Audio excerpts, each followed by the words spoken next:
বন্ধুরা প্লিজ আমার চ্যানেলটি সাবস্ক্রাইব করুন এবং পাশে থাকা বেল আইকনে ক্লিক করুন। অনেক বছর আগে এক ছিল রাজ্য, নাম সুরলোক। সেই রাজ্যে বাস করত এক সুন্দরী রাজকন্যা, নাম চন্দ্রবালা।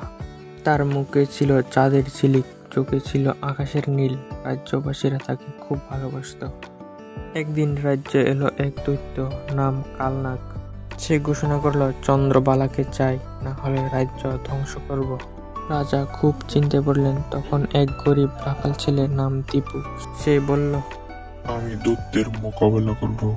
রাজার অনুমতি নিয়ে দীপু গেল এক বৃদ্ধ সাধুর কাছে। সাধু তাকে এক জাদুর তরবারি দিল আর বলল, সাহস রাখতে হবে, জয় তোমারই হবে। দীপু সাহস নিয়ে গেল কালনাগের গুহায়। ভয়ঙ্কর লড়াইয়ের পর সে দৈত্যকে পরাজিত করল। রাজ্যে আনন্দ ফিরে এলো। রাজা দীপুর প্রতিভা দেখে রাজকন্যার সাথে বিয়ে দেওয়ার জন্য ঘোষণা করলেন।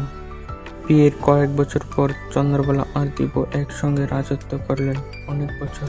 তারা দুজনে মিলে রাজ্য চালালেন শান্তি আর ন্যায়ের পথে। এইভাবে এক সাধারণ রাখাল ছেলে হয়ে উঠল এক রূপকথার রাজা। এই গল্প থেকে আমরা বুঝতে পারি যে সাহস, সততা ও বিশ্বাস থাকলে যে কোনো বিপদ জয় করা সম্ভব।